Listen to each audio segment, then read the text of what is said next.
अगर एक बच्चा अंगूठा चूसता है तो हमें बात समझ में आती है कि ही इज अ किड, समझदार नहीं है वो। लेकिन अगर एक 30-35 साल का लड़का अगर अंगूठा चूसे तो आई थिंक,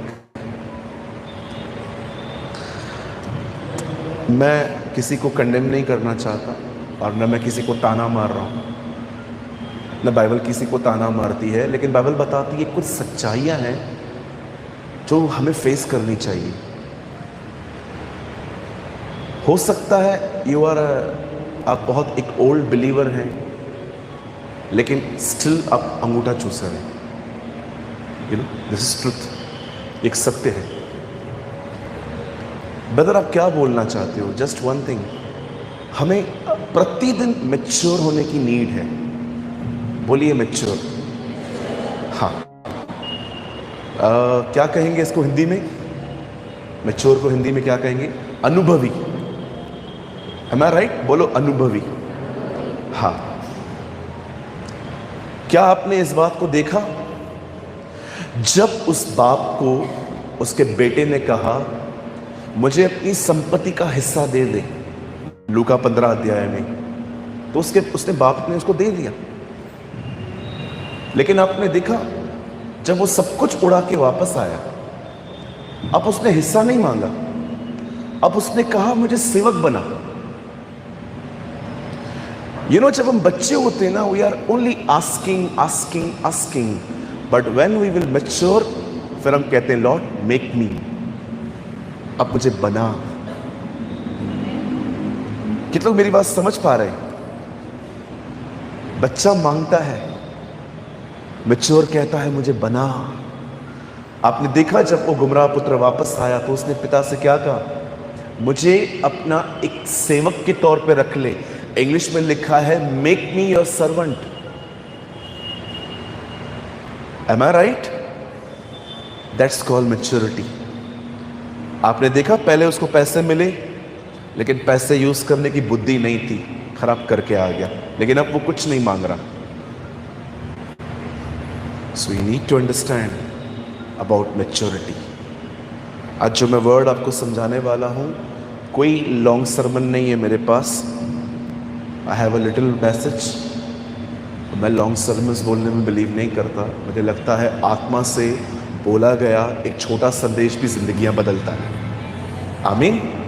सो मैं छोटा सा संदेश दूंगा, उसके बाद हम एक छोटी सी ब्रेक लेके वापस हम छोटी सी यूथ मीटिंग भी ले लेंगे। ओके, क्या आप सब तैयार हैं? ओके, चलो एक लाइन आपको अपने पास वाले को बोलनी है आज, फिर हम शुरू करेंगे। बाजू वाले को बोलिए, जब लोग आपके विरुद्ध बात करें तो ये साइन है कि आप बढ़ रहे हो।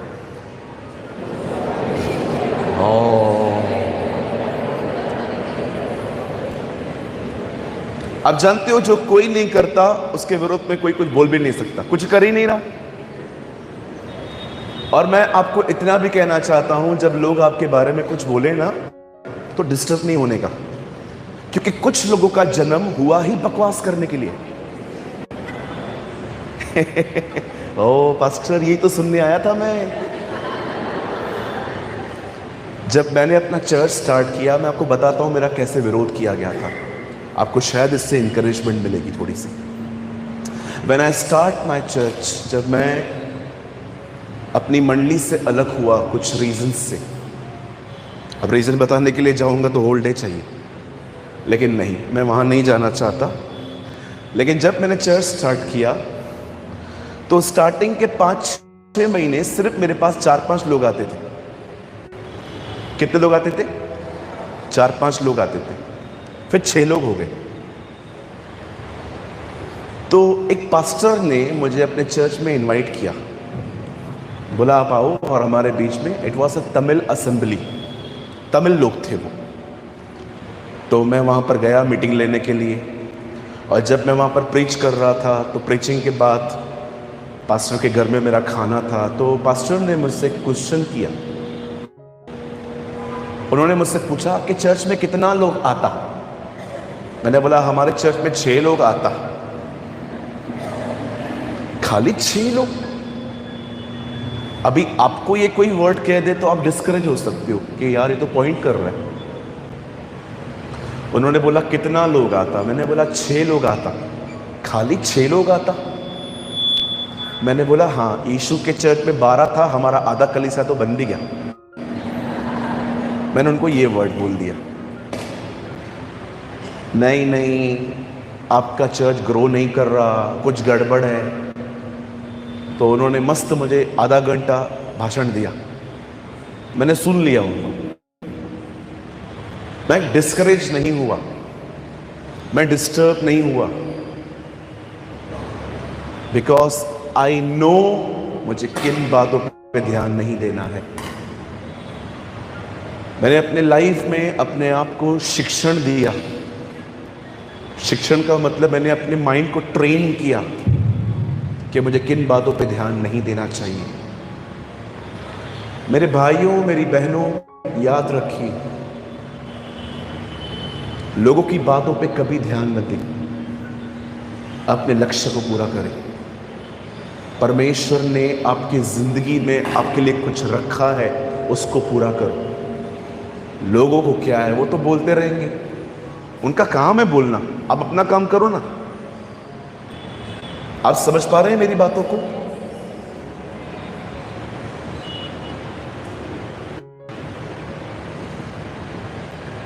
आपको क्या लगता है मेरे बारे में सब लोग अच्छे विचार रखते हैं? बिल्कुल नहीं। और मैं चाहता भी नहीं हूं कि सब मुझे हीरो समझे, सब मुझे अच्छा समझे, सब मुझे बेहतर समझे। याद रखना, आलोचना जिंदगी का एक हिस्सा है। आलोचना, जब आपको कोई आलोचना करता है, हाँ, अगर आपका कोई विरोध करता है, तो आप याद रखो, it's a part of life. I don't know Solapur ने ये वर्ड सुना है कि नहीं, लेकिन आज सुन लो। फेवर हेल्प भी ले आएगा, फेवर विरोध भी ले आएगा। आप मुझे बताओ, बाइबल के अंदर कौन सा वो व्यक्ति है जिसके ऊपर फेवर था और सब उसके साथ थे? यूसुफ के ऊपर फेवर था, उसके भाई उसके विरोध में थे। क्यों खुदा ने कहा मरियम से कि खुदावन का फजल तुझ पर हो? आपको क्या लगता है, फेवर आपके ऊपर आइसक्रीम, चॉकलेट, सैंडविचेस लेके आएगा? कुछ लोगों को लगता है कि फेवर आएगा तो everything will be fine. No sir, you have a wrong understanding. आपने देखा डैनियल पे फेवर था और पूरा बाबेल उसके विरुद्ध में था। लेकिन फेवर में एक बात अच्छी होती है, कितने भी लोग विरोध में हो कोई फर्क नहीं पड़ता, क्योंकि खुदा हमारे साथ होता है, परमेश्वर हमारे साथ होता है। सो अगर आप प्रभु में बढ़ रहे हो, आप जानते हो you are living upright life, आप एक सही जिंदगी, आप एक राइचस लाइफ जी रहे हो, you are in a right living, don't be upset, just do your work.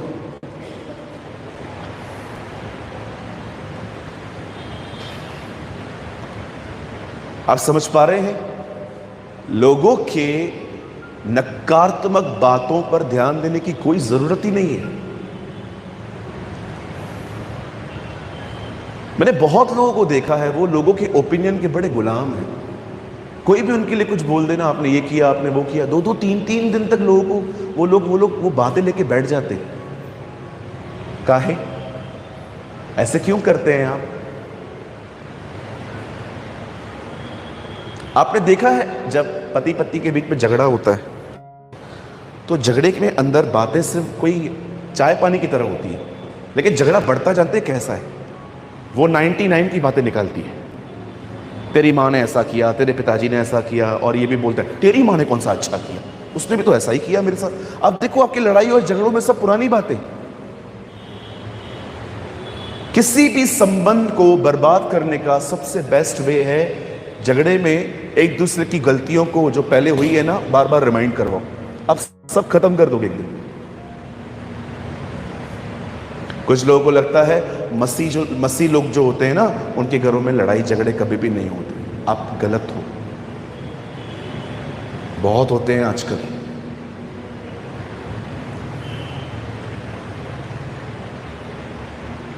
बहनों, मैं आपसे एक सवाल पूछ सकता हूं, अगर आप बुरा ना माने तो? पता नहीं क्यों मेरे दिल में ये बात आई। आप बुरा नहीं मानेंगे? देखो, आप ऐसे भी नहीं कर रहे हो, मतलब आप मानोगे।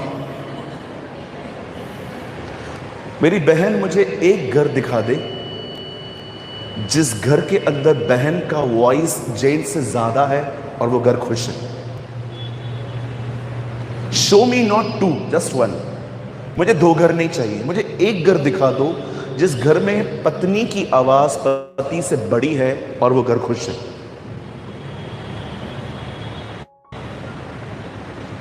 आज से बहुत साल पहले प्रभु ने मुझे एक बात कही थी, तू अपने घर के अंदर ब्लेसिंग का रीजन है कि डिस्टर्बेंस का reason? Blessed are the peacemakers, धन्य है वे जो पीस लेके आने के लिए सब चीजें एडजस्ट कर लेते हैं। Peace maker, not trouble maker. आप मुझे एक घर बता दो मेरी बहनों जिसमें पत्नी की आवाज पति से ऊंची है। मुझे एक घर बता दो जिस घर के अंदर बहन मुखिया है और वो घर खुश है। आपको नहीं मिलेगा। आई लिव इन मुंबई, मैं मुंबई से हूं। मैं कभी कभी जब चर्च के बाहर मैं खड़ा रहता हूं लोगों से मिलने के लिए, मैं भागता नहीं हूं। मुझे लगता है भेड़ को धक्का लगेगा तो वो चरवाहे के पास ही आएगी ना। बहुत सारे कपल्स मिलने आते हैं मीटिंग के बाद और कहते हैं, ब्रदर हमें इतने साल हो गए, we are not happy brother, हम खुश नहीं हैं ब्रदर। और कभी कभी मैं जब डीप जाने की कोशिश करता हूं ये देखने के लिए कि प्रॉब्लम है कहां पर, तब मुझे पता चलता है कि पोजीशंस रॉन्ग है घर के अंदर। पत्नी पति बन चुकी है, पत्नी पति बन रहा है। ऐसा न करें। और मेरे भाइयों, मैं आपसे भी एक बात पूछना चाहता हूं, आप अपनी वाइफ के साथ इतने रूड क्यों? Why you are so rude? मैं जब यहां पर आने वाला था तो मैंने सर को कहा, सर मुझे कुछ भी नहीं चाहिए आपकी तरफ से, मुझे एक अलग से कमरा दे देना। और मैं वो क्यों मांगता हूं मैं आपको बताता हूं। खुदा के फजल से मेरे पास बहुत सारे सरमन्स होते हैं प्रीच करने के लिए।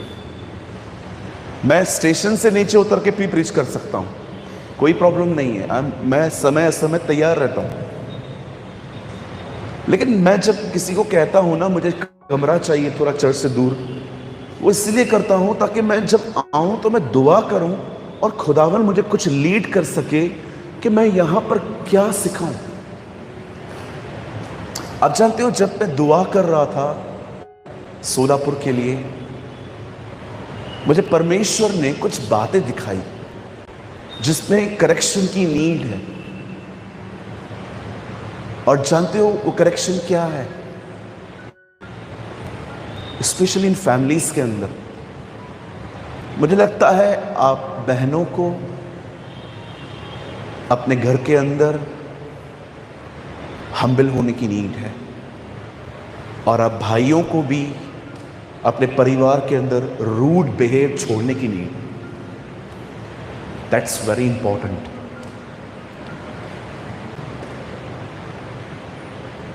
शायद आपको ये बात थोड़ी अजीब लगेगी, लेकिन मैं आपको सत्य बताना चाहता हूं। मैं कभी नहीं लड़ता, मैं कभी किसी से झगड़ा नहीं करता।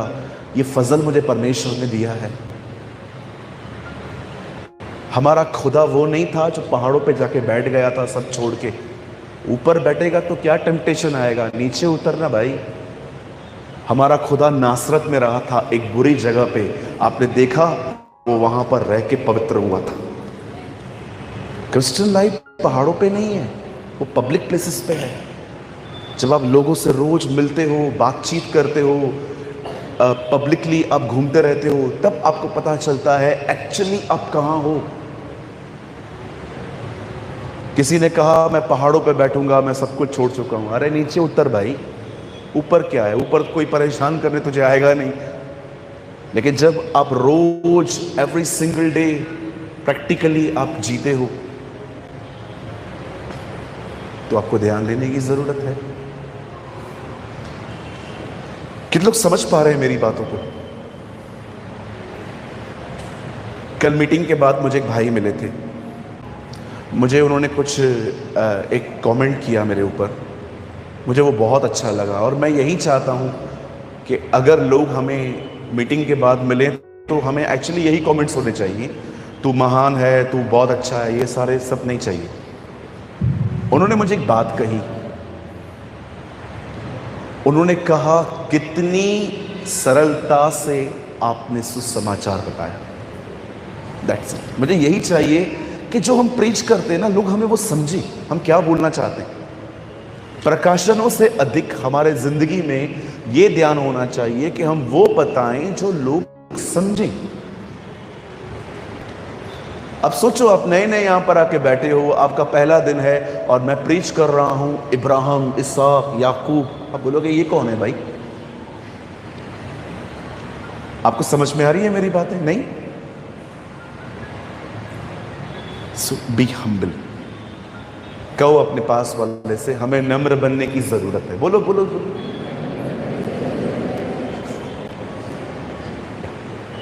क्या बनने की जरूरत है? तो कितने लोग यहाँ डिसीजन लेते हैं, वी विल नेवर फाइट, हम झगड़ा नहीं करेंगे। मैं डिसीजन लेता हूं, नहीं करता हूं फिर भी ले रहा हूं। बस अब तो हाथ उठा दो।